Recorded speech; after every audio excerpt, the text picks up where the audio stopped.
Hello everyone, welcome back to my channel presented by Sameer Shakir specifically for physical education. आज हम लोग बहुत दिनों बाद अपने इस टॉपिक पे वापस आए हैं कुछ इशू की वजह से। कुछ टूर्नामेंट्स में मैं बिजी था, but now I am back again to teach you about the specific laws of cricket. पिछली क्लासेस में हम लोगों ने क्रिकेट के कुछ पार्ट में बॉल तक के कुछ कंप्लीशन किया था।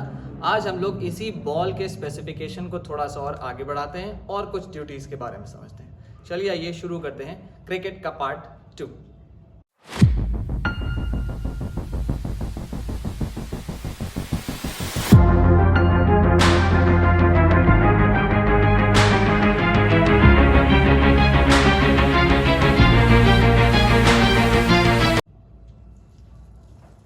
देखिए भाई, earlier we have discussed about the type of ball, right. उसका फॉर्मेट कैसा यूजेज होता है, कहाँ कहाँ पर हम यूज करते हैं, उसी से रिलेटेड थोड़ा सा आगे चलते हैं कि ये बॉल बनी है तो किस मैटर से बनी है, किस मटेरियल से बनी है और इस मटेरियल का काम क्या है।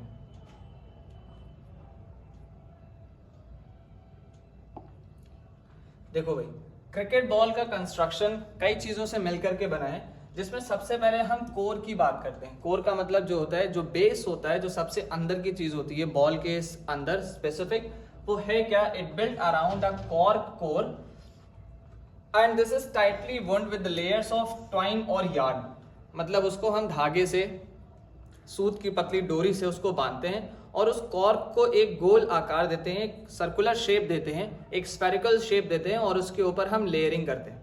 इस लेयर की वजह से बॉल धीरे धीरे बनता जाएगा और ये टाइट हो जाएगा और टाइट होने के बाद ये एक proper circle, proper spherical shape ले लेगा, ठीक है। और अपने शेप लेने के बाद हम उस पर कवरेज देते हैं।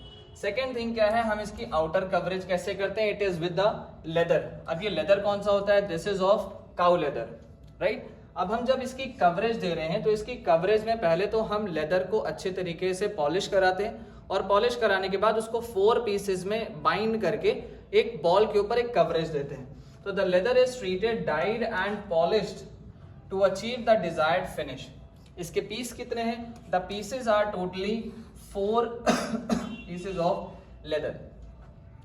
तो लोअर क्वालिटी की बॉल जो होती है, जो सस्ती मध्य मिलती है बच्चों को बेसिक की प्रैक्टिस कराने के लिए, वो लगभग आज की डेट में 100, 125, 150 रुपए की भी मिल जाएगी और वो 2 पीसेस के होते हैं, लेकिन उसका प्रॉपर शेप नहीं होता, प्रॉपर क्वालिटी नहीं होती। बट हाँ, एक बच्चों को फ्रेंडली कराने के लिए हम उनको बॉल इस छोटे लेवल की सस्ती सी बॉल दिला देते हैं। लेकिन जब ये प्रोफेशनल लेवल होता है तो इसका वैल्यू बढ़ जाता है, इसकी कॉस्टिंग बढ़ जाती है, इसकी क्वालिटी और मटेरियल बढ़ जाता है। अब आ जाते हैं कि बॉल का जब बाइंडिंग होता है तो किस तरह से होगा। It is binded with a thread like structure called as raised seam. So there are total 6 seams by which the ball is binded. जब आपने बॉल को देखा होगा, ये जनरली अभी मैं आपको दिखाता हूं, तो बॉल के ऊपर जो धागे हैं वो किस तरह से बंधे हुए होते हैं। तो आप यहाँ पे ध्यान रखें, 6 rows for duke balls means a proper ball जो हम लोग यूज करते हैं नेशनल इंटरनेशनल मैचेस में और जनरली डोमेस्टिक मैचेस में, वहां पर इस तरीके की बॉल यूज होती है, ठीक है। देखो, ये जो इसका शेप था, इस शेप में ये जो आप थ्रेड लाइक स्ट्रक्चर देख रहे हो, रेज्ड सीम, इसको कहते हैं ये बाइंडिंग विद द थ्रेड, हर एक बॉल में आपको मिलेगा। और पीसेस आप देख रहे हो, यहां से 2 है और ऑपोजिट साइड पर भी 2 मिलेंगे। अब कुछ स्पेसिफिकेशन में आ जाए। As per MCC law, MCC law के अकॉर्डिंग बॉल की स्पेसिफिकेशन क्या है? That as per MCC law, it is having the category of weight in the men that is 5.5 to 5.75 ounces. अगर आप इसे ग्राम में याद करते हैं तो ये वैल्यू भी ठीक है।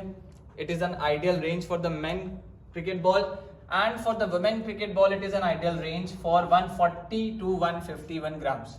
ये women के लिए। जनरली आपसे men का ही पूछा जाएगा तो आप एग्जामिनेशन में अगर आप ये आंसर भी लिखोगे तो भी it is considered as right. Circumference ball का अगर भाई वेट चेंज हुआ है तो जाहिर है सर्कमफ्रेंस भी कुछ ना कुछ चेंज होगा। तो for man it is 8 to 9 inches और जनरली हम लोग पढ़ते हैं 8.81 to 9 inches. Most of the book preferring to 8 inches to 9 inches और in a centimetre that is 22 centimetre to 22.9 centimetre, right. अब अगर हम वुमेन की बात करें तो it goes changes to 8.5 to 8.88 और अगर हम इसको सेंटीमीटर में करें तो 21 to 22.6 सेंटीमीटर। बाकी कलर का स्पेसिफिकेशन और उसका यूजेज मैं आपको पहले ही बता चुका हूं. That is a type of a white ball, a red ball and a pink ball. इसको मैंने अपने प्रीवियस क्लास में बताया है, आप जनरली उसमें जाकर के देख सकते हैं और समझ सकते हैं. फिर भी कोई डाउट होगा तो एक बेसिक सी बात ये समझ लीजिएगा कि जो भी बॉल का यूजेज है कलर के स्पेसिफिकेशन के हिसाब से वो कंट्रास्ट टू द ड्रेस होता है. अगर हम ये मल्टी कलर ड्रेस पहने हैं तो हमारे लिए व्हाइट बॉल का यूजेज है. अगर हम कंप्लीट व्हाइट ड्रेस पहने हैं तो हमारे लिए रेड बॉल का यूजेज है, राइट. और अगर हम डे नाइट टेस्ट खेल रहे हैं तो प्रॉपर विजन के लिए हमारे लिए पिंक कलर का बॉल का यूजेज है. ठीक है, ये आप कुछ इनके यूजेज यहां से पढ़ सकते हैं. स्पेसिफिकेशन मैं आपको और बता दे रहा हूं. You can take a screenshot of it. For a white cricket ball, for a pink cricket ball. You can take a screenshot of it, especially for the pink ball. किस लिए होता है, हाइब्रिड डिजाइन में क्यों है, specifically for day night test. अब इस ball का यूजेज कैसे है. हम जैसे कि एज अ बॉलर हो, फास्ट बॉलर हो या स्पिन बॉलर हो, तो हमारा पर्पस क्या होगा. देखो जनरली जो फास्ट बॉलर होते हैं they use a new ball which is proper shaped and having a shine on it. Because of it, it is helping the fast bowler to give a high speed. Along with that, it gives a proper swing to the ball. अब जब proper swing ball में आएगा तो वो कहाँ पर होता है, वो mainly नई बॉल में आता है. तो it is having a prominent seam, hard and shiny, so that it is beneficial for the fast bowler. Hard, shiny and with a prominent seam. किसके लिए है, swing generate करने के लिए, ताकि वो air में उसका variation अच्छा कर सके. पुरानी बॉल का पर्पस जो होता है वो ऑफनली it is for reverse swing ball, right. जैसे कि in swing out swing new ball से होता है, लेकिन पुरानी बॉल का थोड़ा यूजेज जो होता है वो एक साइड अच्छा सा शाइनी मेंटेन करके चलते हैं, एक साइड रफ करते हैं, तो हमारे लिए रिवर्स स्विंग बॉल का काम आएगा. दूसरी जगह वहीं पुरानी बॉल हमारे स्पिन बॉलर्स के लिए भी बहुत बेनिफिशियल है. तो इट इज हैविंग अ रफर due to the impact and scraping on the pitch, while one side can be maintain as a polished way. इसी का बेनिफिट हमारे स्पिन में है.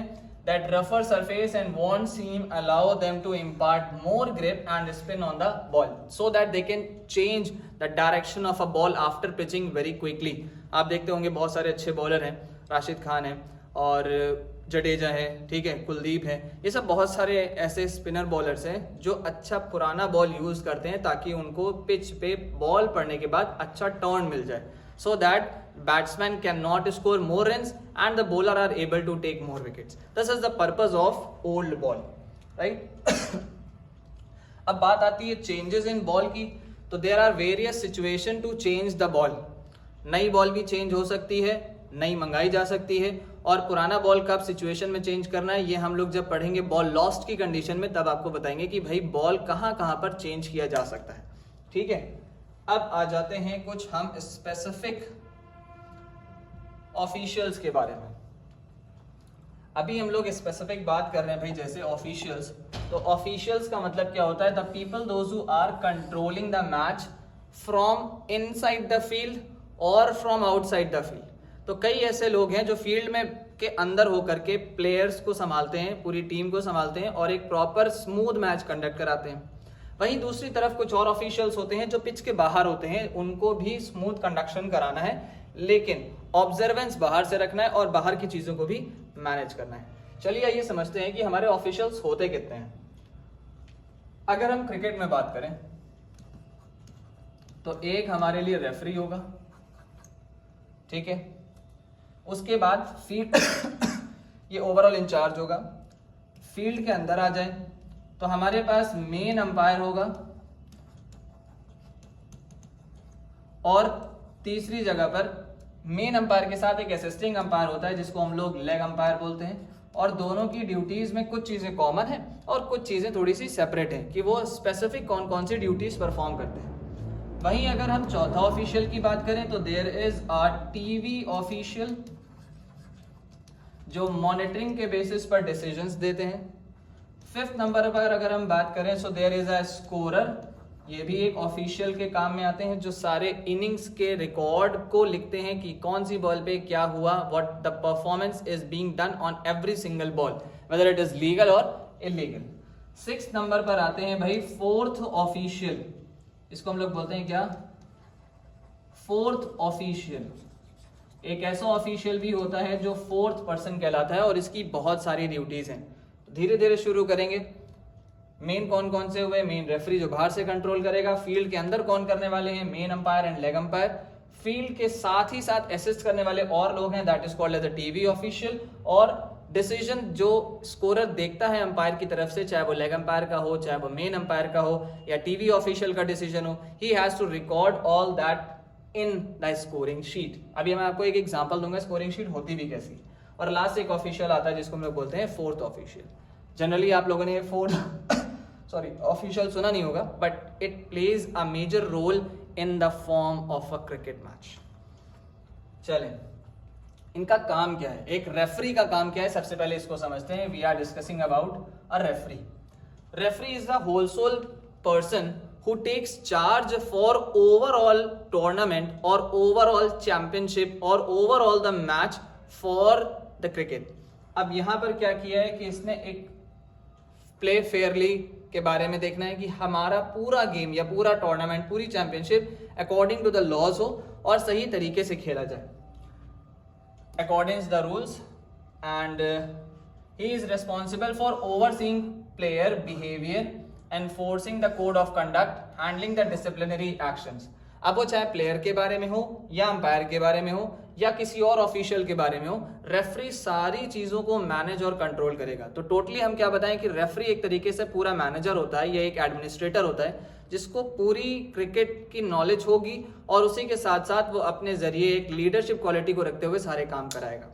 ठीक है, तो अब यहाँ पर इनका एक और ड्यूटी क्या है? That he ensures a fair play, मतलब प्रॉपर मैच हो, कोई लड़ाई झगड़ा ना हो, कोई डिसीजन बायसी के बेसिस पर ना हो, किसी कास्ट कलर रिलीजन के बेसिस पर ना हो, किसी कंट्री के कन्फ्लिक्ट्स के बेसिस पर ना हो। तो हमें हर तरीके से according to cricket laws fair play game कराना है। Enforcing the laws of cricket,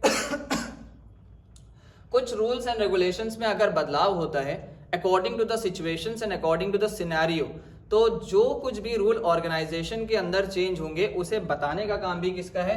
he, that is the referee. वो इन्फॉर्म करेगा, गाइडलाइंस देगा अंपायर को, वही गाइडलाइंस अंपायर जो है बाकी प्लेयर्स को देंगे और ऑफिशियल्स को देंगे। Next is overseeing the player behaviour, पूरी तरीके से जितने भी प्लेयर पार्टिसिपेट कर रहे हैं उनका ओवरऑल परफॉर्मेंस देखना है कि वो अपना बिहेवियर मैच के दौरान कैसा रखते हैं, मैच के पहले कैसा रखते हैं, मैच के बाद कैसा रखते हैं, और उसी तरीके से आगे के डिसीजंस लेगा और बाकी प्लेयर्स को खेलने का मौका मिलेगा। अगर कोई प्लेयर कन्फ्लिक्ट क्रिएट करता है, मिसकंडक्ट करता है या कोई और इन्फ्रिंजमेंट ऑफ द लॉज करता है, तो उसे या तो सस्पेंशन देना है या पेनाल्टी कार्ड्स देने हैं या उसे मैच से ही बाहर निकालना है या उसे मॉनिटरी पेनाल्टी लगानी है। ये सारे डिसीजन भी कौन लेगा भाई? ये रेफरी लेगा। ऑन द स्पॉट अगर कोई एरर होते हैं तो जल्दी मेन अंपायर, लेग अंपायर ऐसा कोई डिसीजन नहीं लेते। ठीक है, next is handling disciplinary actions और disciplinary matters, that he can impose the penalties such as fine or suspension for the breaching of the code of the conduct। code of conduct का मतलब क्या हुआ? code of conduct का मतलब होता है the laws that is prescribed by MCC that is to be followed by all over the nations world wide। जहां कहीं भी क्रिकेट हो रहा है उस लॉ को फॉलो करना है, that is called as a code of conduct। I hope कि आपको रेफरी की ड्यूटी समझ में आ गई होंगी। इन्हें जरा आप स्क्रीनशॉट ले लें और मार्क कर लें specific.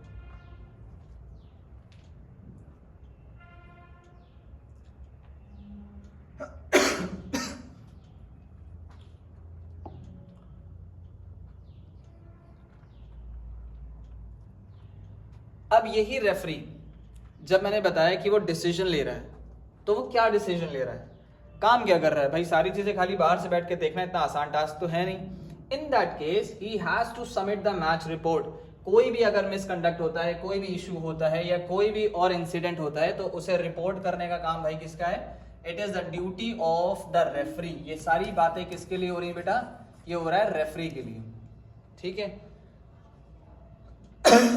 he prepares a report governing relevant to the governing body highlighting any incidents or a misconduct or issues that arose during the game। next is act as the ICC representative, that is International Cricket Council। इसी के basis पर वो अपना पूरा काम complete करते हैं जहां कहीं भी मैच हो रहा होगा।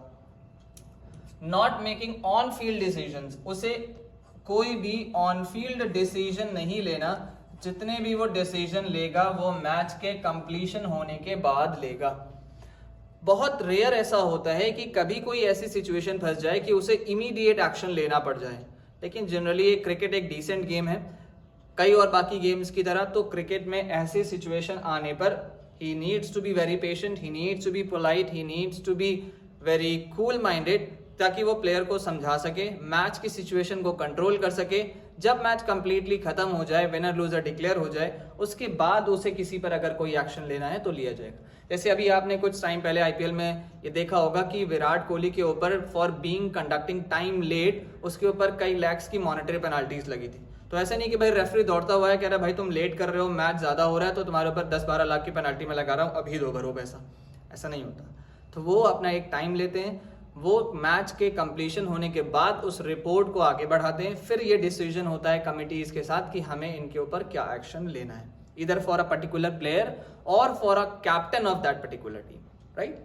तो ये हो गए भाई not making on field decisions. Sometimes most of the players, former players becoming those who were international cricketers became as an official or the referee. The match referees are often former international cricketers or players bringing their experience and understanding of the game to the role. ये depend करता है कि कितना ज़्यादा experience है, कितना ज़्यादा time उन्होंने इंटरनेशनल क्रिकेट में बिताया है। उस बेसिस पर हम रेफरीज को असाइन करते हैं और असाइन करने के बाद उनकी ड्यूटीज़ परफॉर्म करने के लिए उनको क्रिकेट मैच में बुलाते हैं। इसके बाद आ जाएं कुछ और ऑफिशियल्स के बारे में, जहां पर हम समझते हैं क्रिकेट अंपायर्स की कुछ ड्यूटीज़।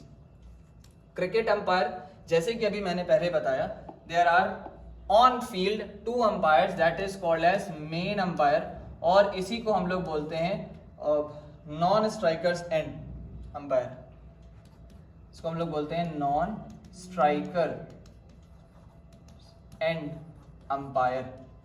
कहां पर होगा? जहां नॉन स्ट्राइकर खड़ा है जस्ट उसके पीछे, यानी कि जहां बॉलर बॉलिंग डिलीवरी का एक्शन लेगा, परफॉर्म करेगा, वहां पर। एक होता है leg umpire, that is on the striker side, means on the leg side of the striker। तो जहां बैट्समैन बैटिंग खेल रहा है, बैटिंग कर रहा है, उसके लेग साइड पर, suppose I am a right handed batsman, तो मेरे राइट हैंड के होने के ऑपोजिट साइड, लेग साइड पर वो अंपायर होगा और वहां से वो कुछ डिसीजंस को देगा। चलिए आइए डिस्कस करते हैं कि कुछ decisions. He is responsible for enforcing the rules and maintaining a fair play. इनका भी यही काम है, कुछ बेसिक बातें बता देना, कुछ बेसिक रूल समझा देना जो मैच के स्टार्ट होने से पहले बताया जाएगा कि मैच भाई 20 ओवर का हो रहा है कि 50 ओवर का हो रहा है, ये आपके दिमाग में होना चाहिए। इतने ओवर का पावर प्ले होगा, इतने टाइम पीरियड बाद हम आपको ब्रेक देंगे, इतने में टी ब्रेक होगा, लंच ब्रेक होगा, टेस्ट मैच फॉर्मेट, सब में ये सारी ड्यूटीज कुछ ना कुछ बेसिक बता दी जाती है। वैसे तो ऑलरेडी जो रूल्स आते हैं उन रूल्स में सब कुछ लिखा है, लेकिन फिर भी प्लेयर्स अपने गेम पे ध्यान देते हैं, ज्यादा रूल्स को समझने में नहीं, राइट। तो अपनी स्किल्स को वो ज्यादा इंप्रूव करते हैं, रूल्स को बहुत कम पढ़ते हैं, तो फिर भी कुछ बेसिक चीजें जो है वो अंपायर उन्हें बता देता है। अब आ जाए कुछ specific duties, that is to make the decision on the spot. Specific for the dismissals, कि बैट्समैन आउट हुआ है कि नहीं हुआ है, कॉट आउट हुआ है, बोल्ड हुआ है, एलबीडब्ल्यू हुआ है, राइट, वाइट बॉल है, नो बॉल है, या कोई और अदर इन्फ्रैक्शन है। इन्फ्रैक्शन का मतलब सिचुएशन है जहां पर उसे कोई डिसीजन देना है। Next is field management, ensuring the pitch and outfield are suitable condition for play। जो हमारी पिच की कंडीशन है और उसी के साथ साथ जितने भी इक्विपमेंट्स हैं, बाउंड्री रोप है और डिस्प्ले बोर्ड्स हैं, कैमरा केबल वायर्स हैं, प्लस इसके साथ साथ पिच की कंडीशन, स्टंप की कंडीशन, मार्किंग लाइंस, ये सारी चीजों को देखने का काम किसका है? As a field management of the umpire, ये अंपायर देखेगा, right. Next is communication. Communication का मतलब ये होता है कि वो अपने वर्बल कमेंट से प्लस उसके साथ साथ अपने हैंड सिग्नल से कुछ डिसीजन देगा। वाइट बॉल हुआ, नो बॉल हुआ, बाय हुआ, लेग बाय हुआ, आउट हुआ, नॉट आउट हुआ, referring to the DRS system हुआ, डिसीजन रिव्यू सिस्टम, या जितने भी उसके सिग्नल्स हैं या वर्बल कमेंट्स हैं वो प्लेयर्स को और टीवी ऑफिशियल को फॉरवर्ड करता है।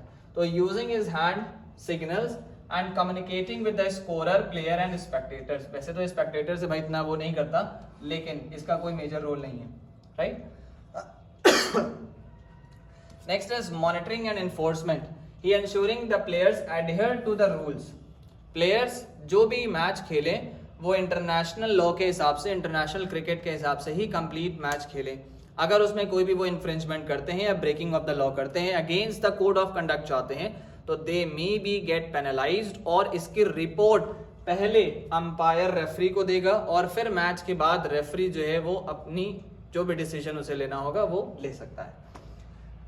रनिंग द गेम, मैच को स्मूथली कंडक्ट कराना है अकॉर्डिंग टू द रूल्स। ये सारी चीजें चल रही हैं कि नहीं चल रही हैं, उसके कुछ भी अगर प्लेयर के बीच में कोई डिस्प्यूट होते हैं तो उसे रिजॉल्व कराना है, उसे कंप्लीट इजी बनाना है। या अगर कोई ऐसी सिचुएशन आ जाए T20 और ODI में जहाँ DLS सिस्टम अप्लाई होगा, तो रेन की सिचुएशन के हिसाब से डिपेंड करता है कि कैसी बारिश हो रही है, बहुत हल्की है, चल सकती है कि नहीं चल सकती है, विंडी ज़्यादा है कि कम है, मैच चल सकता है कि नहीं चल सकता है, राइट। रेन ज़्यादा हो गई है, पिच कैसी कंडीशन पर है, मैच हो सकता है या नहीं हो सकता है, ये सारी चीज़ों के डिसीजन भी जो है वो अंपायर ही लेगा। तो these all are the decisions of the umpire. Moving a few more ahead, इतनी चीजों का आप स्क्रीनशॉट ले लें। कुछ स्पेसिफिक बातें जो मैंने हाईलाइट करी हैं उन्हें जरूर मार्क कर लें, because in examination if you are explaining these points you need to highlight these words. जितने जितने मैंने टिक करे हैं, जो हाईलाइट किए हुए हैं, वो जरूर लिखिएगा, ठीक है।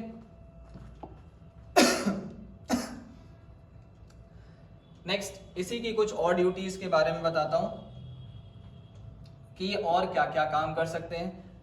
That is calling time for the start and end of a play. वो बताएंगे कि भाई अब ये टाइम शुरू हुआ है जहां पर आपको मैच को स्टार्ट करना है या रोक देना है। कोई इंटरवल होगा या कोई इंटरप्शन होगा तो कहाँ बॉल इन प्ले में होगी, कहाँ बॉल आउट ऑफ प्ले में होगी, कहाँ मैच कंटिन्यू रहेगा, कहाँ कंटिन्यू नहीं रहेगा, ये सारी चीजें भी कंडक्ट कराने का काम अंपायर का है। रिकॉर्डिंग द डिलीवरीज मीन्स कितनी डिलीवरी हो गई एक पर्टिकुलर ओवर में। There are how many deliveries? I think you all might know that is total of 6 legal deliveries applicable in any of the format of the cricket in which he needs to count that. उनके पास एक recorder होता है, वो उसे press करते जाते हैं और बॉल काउंटिंग बढ़ती जाती है। तो मतलब उन्हें हर एक ओवर को सेट करना है कि उनके टोटल 6 डिलीवरीज हो जाएं। भाई इंसान है, कुछ चीजें भूल जाते हैं। नॉर्मल अंपायरिंग में आपने देखा होगा, तो take some of the pebbles to count the balls and if they are having that device, counting device, वो ओवर की बॉल्स भी उससे काउंट करते हैं। इंटरनेशनल नेशनल में भी होता ही है। Next is working with the other officials. Other officials में आ गए जैसे कि थर्ड अंपायर हो गया, मैच रेफरी हो गया, फोर्थ ऑफिशियल हो गया, ताकि हम पूरे मैच को एक स्मूथ वे में कंडक्ट करा सकें।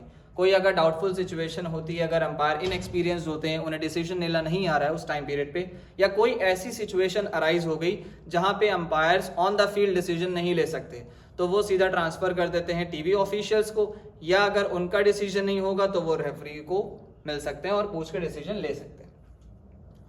इन addition to these general duties, umpire may also have specific responsibilities, जैसे कि लेग अंपायर की ड्यूटी है। लेग अंपायर की ड्यूटी में क्या आता है कि वो स्टंपिंग चेक करता है, राइट, और हाथ की नो बॉल चेक करता है, right, above the waist no ball check करता है, above the head wide ball check करता है, राइट, रन आउट चेक करता है, या कोई और ऐसा डिसीजन है जो उसे क्लियर नहीं है तो वो उसे DRS सिस्टम पे प्रमोट करता है। तो इस तरीके की बहुत सारी ड्यूटीज हैं। मैं आपको किसी दिन स्पेसिफिक एक चार्ट में बता दूंगा कि भाई मेन अंपायर और लेग अंपायर की ड्यूटीज कौन कौन सी है, ठीक है। तो ये लेग अंपायर और थर्ड अंपायर की कुछ ड्यूटीज को भी एनालाइज करना और उनसे हेल्प लेकर के आगे डिसीजन देना, ये भी काम हमारे फील्ड अंपायर्स का है।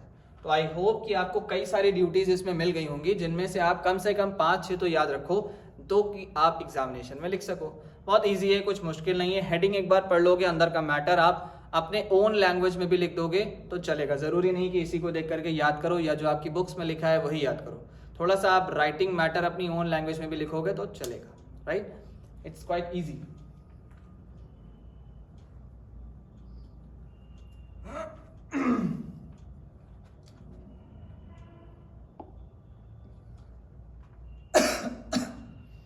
नेक्स्ट आ जाए हमारे पास जो ड्यूटी के लिए है, that is the scorers. Scorer का काम क्या है कि हर एक पर्टिकुलर बॉल पे, चाहे वो लीगल डिलीवरी हो या इलीगल डिलीवरी हो, हर एक एक्शन को रिकॉर्ड करना, जो सिग्नल अंपायर ने दिए उसके बेसिस पर हर एक चीज रिकॉर्ड करने का काम स्कोरर का है। तो the scorer are the people those who are taking all the charges given by signals given by the umpires, इधर इट इज लेग अंपायर और main umpire. He records the score which includes the runs, wickets, over bowled as well as relevant statistical information. Some of the major duties is to record the scores कि कब कौन सी ball पे कितने run हुए, कितना extras आए, किस ball पे विकेट मिला है, लीगल बॉल पे मिला है कि नहीं मिला है, मैच की फर्स्ट बॉल पे विकेट हुआ है कि प्लेयर की पहली बॉल पे फर्स्ट विकेट हुआ है, इन सारी चीजों को रिकॉर्ड करने का काम भी इसी का है। मेंटेनिंग द मैच रिकॉर्ड्स, ये भी इनका काम है। पार्टनरशिप कितनी टाइम पीरियड तक चली, कौन सा प्लेयर कब एंटर हुआ, कौन सा प्लेयर कब विकेट के साथ बाहर हुआ या किसी इंजरी की वजह से कोई प्लेयर कब बाहर हुआ, right. Bowling figures means they maintain the detail record of each bowler, कितने कितने ओवर डाले हैं, कितनी बॉल्स उन्होंने डिलीवर की हैं। सपोज अगर कोई बॉलर इंजर्ड हो गया और उसके बदले में कोई सब्स्टिट्यूट बॉलर बॉल फेंक रहा है तो उसने कितनी बॉल डिलीवर करी और उसका बेनिफिट किसको जा रहा है, ये सारी चीजें रिकॉर्ड करने का काम किसका है, स्कोरर का है। The fall of wickets and other statistical values to be recorded by the scorers.